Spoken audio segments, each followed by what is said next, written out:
Hello guys, Glenn here. Welcome back to another travel vlog.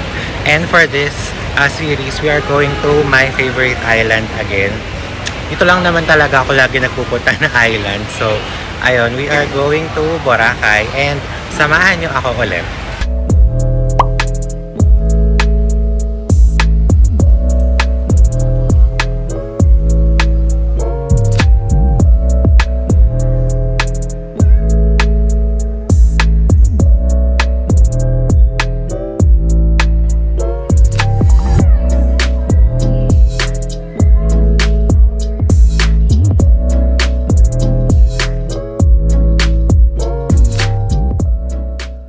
So guys, ang bilis lang nung check-in ko kanina ng baggage. Actually, nakapag-online check-in na ako. So, nag-drop lang ako ng check-in baggage and then medyo mahigpit na sila.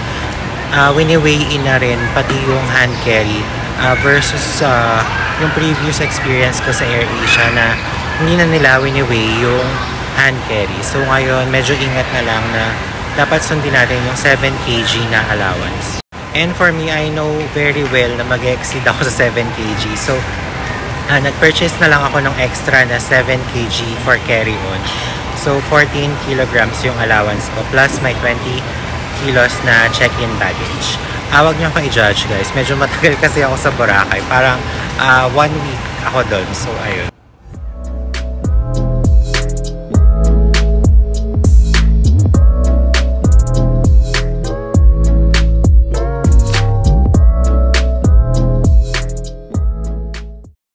Boarding na guys.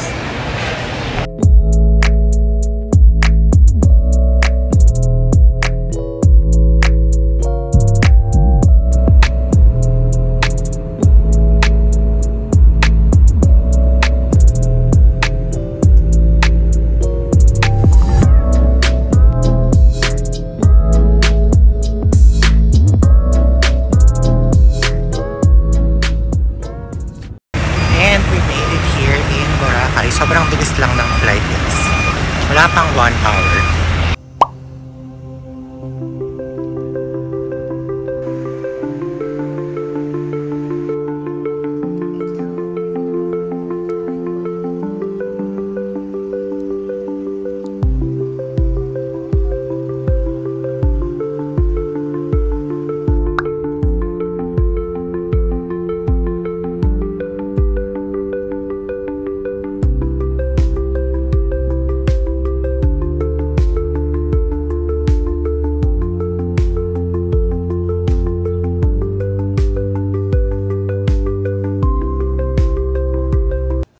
Guys, so as usual, I booked my transfer through Island Star and you can book it through Klook.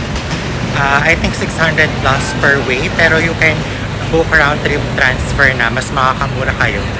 And mas makakamura kayo if you will use my discount code, which I will list down below.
Hello guys! So ayun, nakakapagod ang biyahe kahit medyo mabilis lang sana. Yung may mga waiting time lang kaya almost 2 hours din yung inabot ko from Caticlan Airport to the hotel. And for this travel, our first hotel is Kamusta Boutique Hotel. First time ko matry here and I will put the rate down below. Ayan, kung magkano ko siya nakuha. And if you are going to book it through Klook, you can use my promo code Mark Glenn Klook So you can get more discounts kapag ginamit niya siya. So before ako mag-freshen up, let's do a quick room tour bago ko pa siya magulo yung kwarto. So ayun, let's go. So ayan guys, medyo maliit lang siya. Pero kung may big luggage kayo, ayan, kasya naman. Ayun, may space pa naman. Parang matchy pa yung luggage ko sa wall nila. So ayan, may single bed ako na kinuha. And then, meron namang amenities. Merong water kettle, may coffee, and my mini fridge. Ayun, and merong TV. Meron ding hanger for your clothes. Ayan. May small safety deposit box, merong hair dryer, and merong full-length mirror dito. Ayan. And yung bathroom, medyo spacious naman guys. Ayan. I think may hot shower naman to. And meron ding ano doon, parang shower gel and shampoo siguro. And merong kasamang toothbrush and a soap. Ayun. And merong bidet. Perfect. So that's it guys for the room tour. And mag-freshen up lang ako very quickly and then mag-change siguro ako ng damit. And sana may abutan tayong sunset. Medyo may araw ngayon. Nakakatuwa kasi based sa weather forecast, maulap daw. Pero ayun, medyo nagpapakita yung araw. So ayun, let's go. Bilisan na natin. Later na ako chichika sa inyo. And I will see you later. Ayan, nakapag-quick outfit change na tayo. So let's go na guys. Baba na ako. So guys, parang ito lang hindi ko masyadong pet dito. Roadside siya. So, ayun, rinig na rinig yung mga dumadaan na sasakyan. So, kung line sleeper kayo, parang hindi ko marirecommend. Kasi, or baka dito lang kasi natapat yung road. Who knows? See guys, roadside tayo. May katapat tayo na Jonas. So, bongga. So guys, ito yung lobby nila. Very small lang. Pero very chic naman.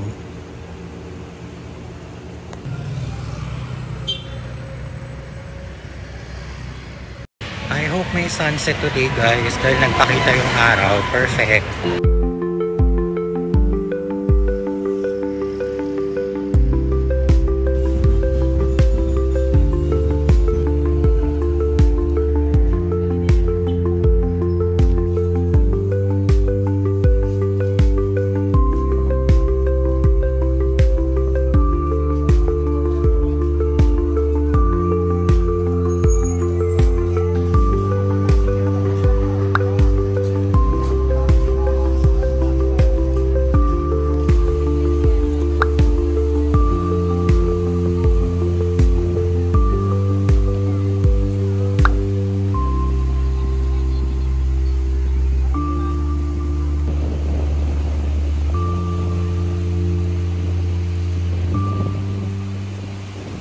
Grabe, na-miss ko dito guys. Ang ganda ng salubong sa akin ng Boracay. Kahit rainy season ngayon, meron agad sunset.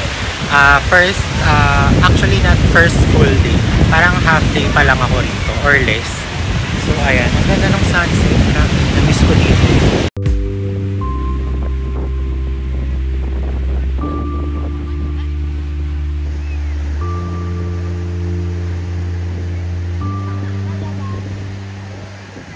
Grabe guys, ang dami pa rin tao. Parang hindi off-season.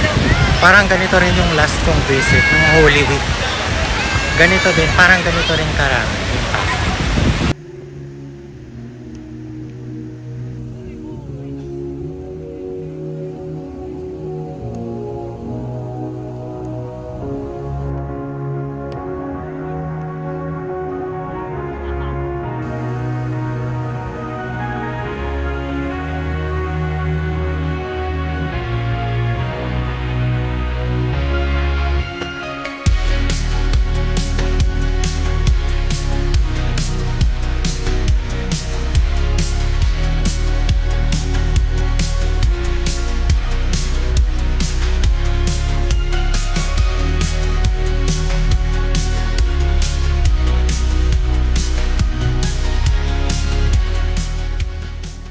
Guys, dahil medyo nagutom ako, dito tayo bumagsak sa Spice Bird.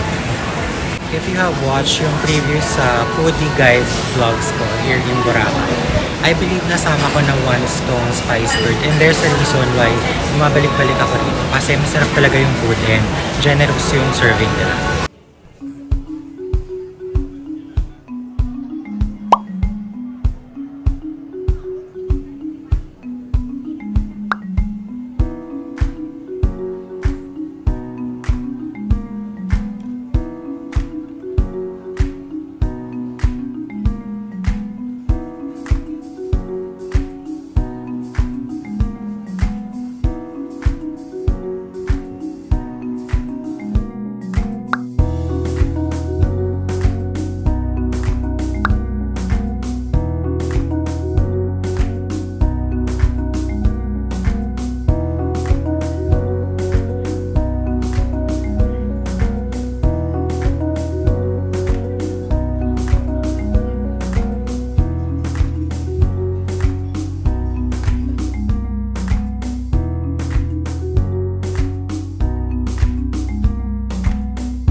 Binigyan ulit ako nila nitong parang guide na nagagamit for 10% discount sa mga sister companies nila. Nung last visit ko in Boracay, gamit na gamit ko tong brochure nila na to. So, I highly suggest that you get one or you ask for one kung mag-dine tayo sa mga establishments ng under sa Sunnyside. Ayan, yung mga sister companies nila. Ayan din.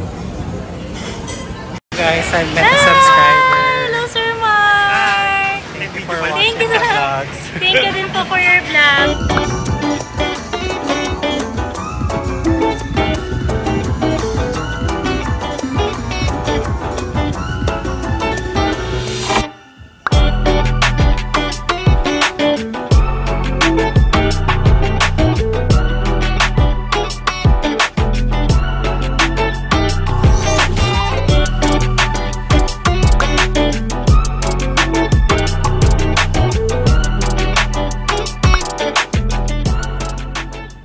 So ayan guys, nakabalik na ako dito sa room ulit after a nice dinner in Spice Bird sa D-Mall. And naglakad-lakad ako pampababa ng kinain. Nakarating ako dun sa Station 1. Hanggang dun lang naman sa may yung ano ba yun? Diamond Edge Hotel. So ayun. And I met a subscriber kanina sa Spice Bird. Nakakatuwa. And nagpicture kami. So, ayun. Hello again, Princess. Thank you so much for watching the vlogs. And sa inyong lahat, guys, na nanonood ng mga pinagpo-post ko dito. Parang kahit sobrang chill lang and hindi super pack ng mga itineraries ko sa mga travel. Thank you so much for still watching my videos.